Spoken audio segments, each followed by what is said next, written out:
Hey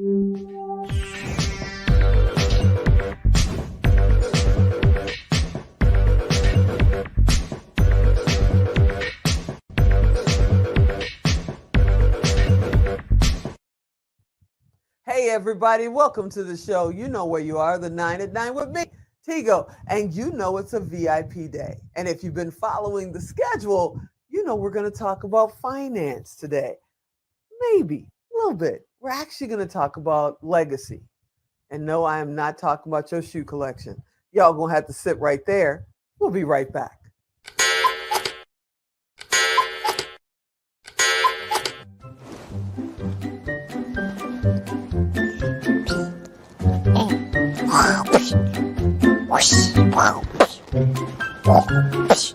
Hey mate, do you want to play with me? Yeah, I can't play right now. I'm doing show notes.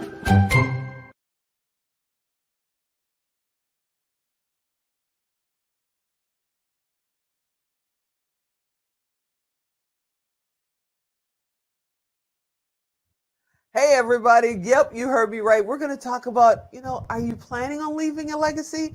Have you thought about it? Do you even, have you put your mind around it? Because I'll be honest, I didn't for the first 40 plus years of my life. Nobody left anything to me. So I didn't think I need to leave anything to anybody else. And that's just not right. So we brought in our expert, Robbie, and she's going to break it down for us. Robbie, are you out there? Hey, Tigo, I'm here. Welcome back. I'm so glad you come back. Okay. All right. Hit me with it because I know you're about to lay some science today. Yes. Leaving a legacy. Yes, leaving a legacy. So everyone, we it's part of our culture and I bring it up. Leaving a legacy is, well, how much did they leave? What's in the will? If they even had one of those. Leaving a legacy is much more than that.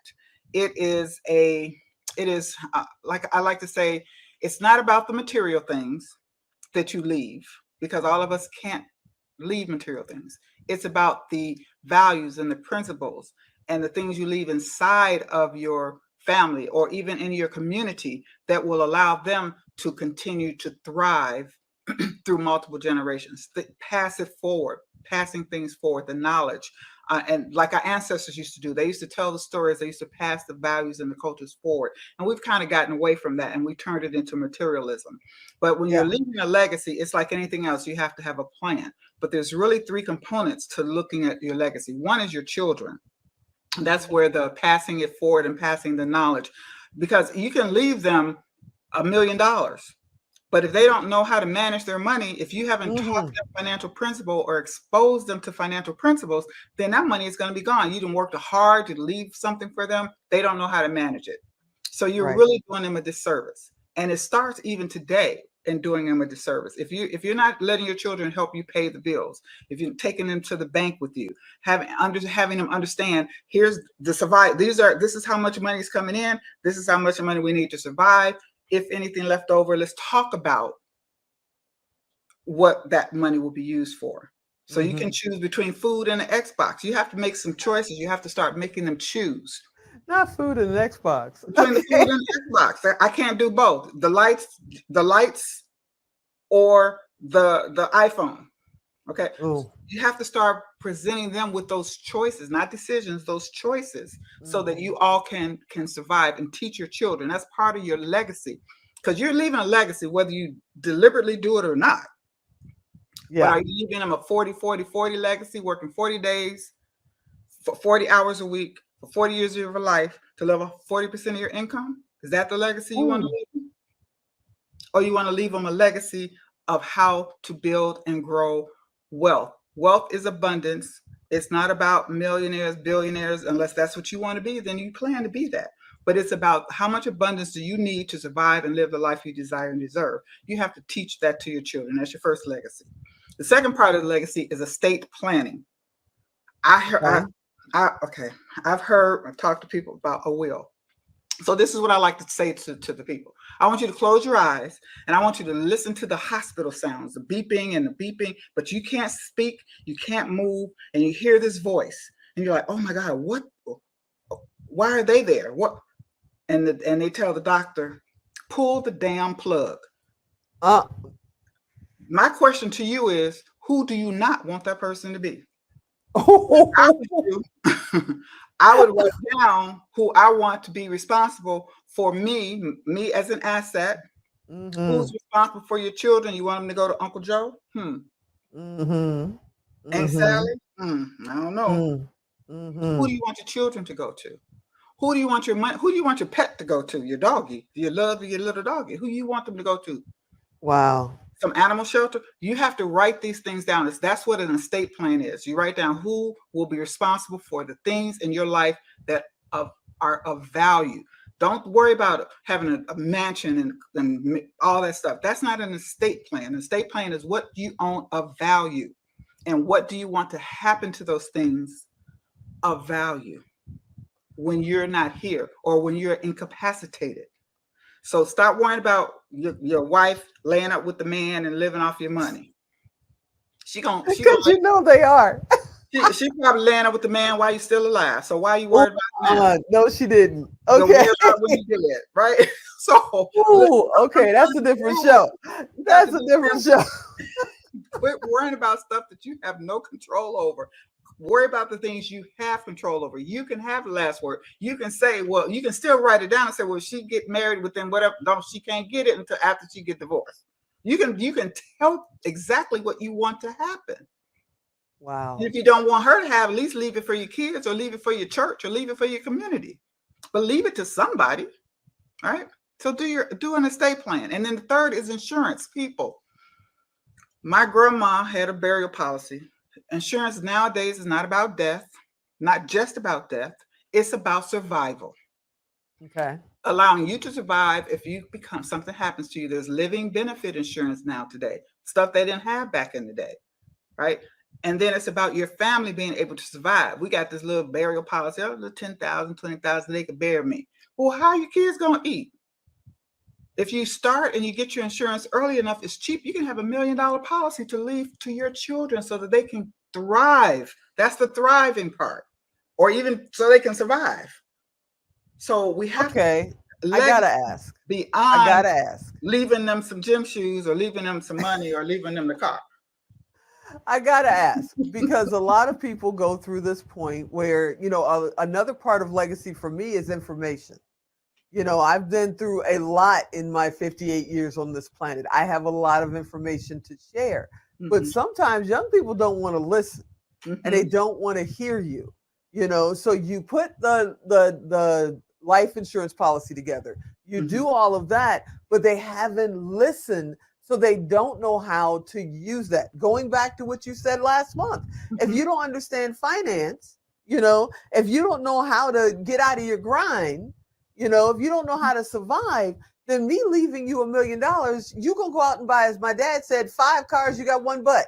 Exactly. You're going to go out and spend all this money and be broke in 2 years. Right. There's a reason why major sports organizations, professional players, literally over 90% of all professional players are broke within 4 years after play. Right. Because they don't understand finance. Right. One of the things that I had the privilege, because I spent a lot of time in Hong Kong and China, and you would, on a Saturday or a Sunday afternoon, you walk through the park and there's an elder there. Nobody knows who they are. They're just sitting there. And people of all sizes, races, ages came and would just sit as he would share or she would share their knowledge of their journey through life. We don't do that. We don't listen. So if we have the plan in place, but the missing piece is the information they wouldn't listen to get, how do you tackle that? I've run into a lot of young people want to learn. They just don't know who to learn from. There's a lot. It's information. Actually, for the younger people, it's information overload. So when you get so many people telling you so many different things, you shut down, right? So the key is for them to be able to talk to someone. That's why it starts to a certain degree, within your family, people in your family that you trust. But as elders and the older generation, we have to take on that responsibility to teach the younger people. Because I talk to I have 6 millennials in my family. Woo! Trust me. And your hair looks fabulous. Because I don't let them stress me out. Because see, I'm ready. I got my plan and exit strategies and all that. I ain't worried about all that. I hear you. Don't let them stress you out. But you have, because I educate. education. It's the financial education. And like I said, it's not really complicated.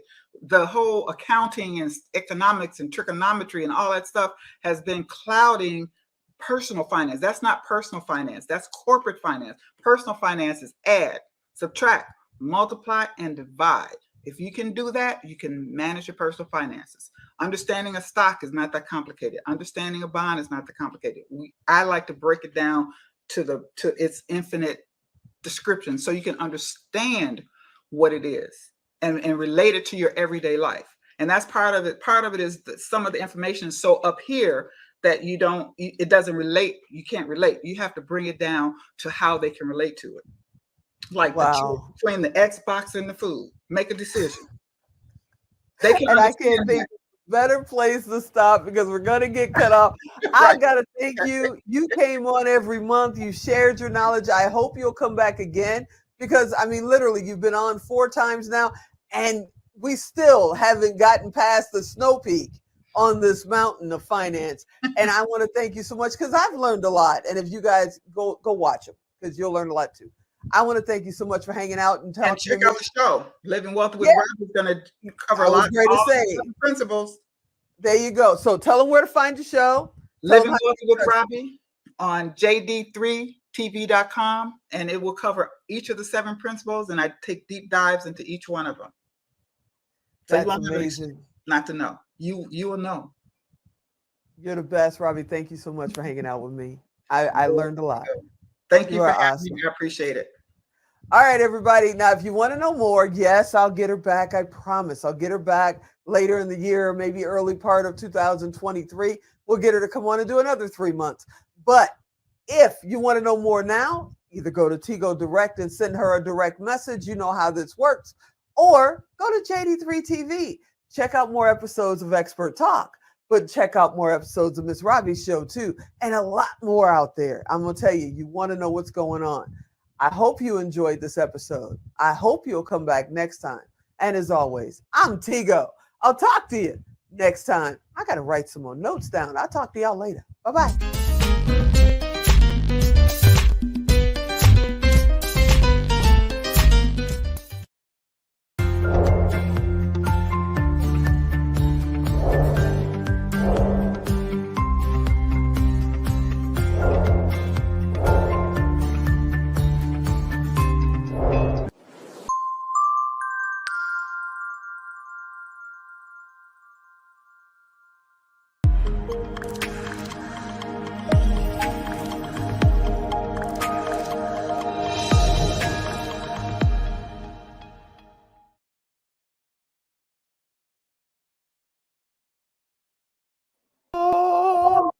All right. Awesome.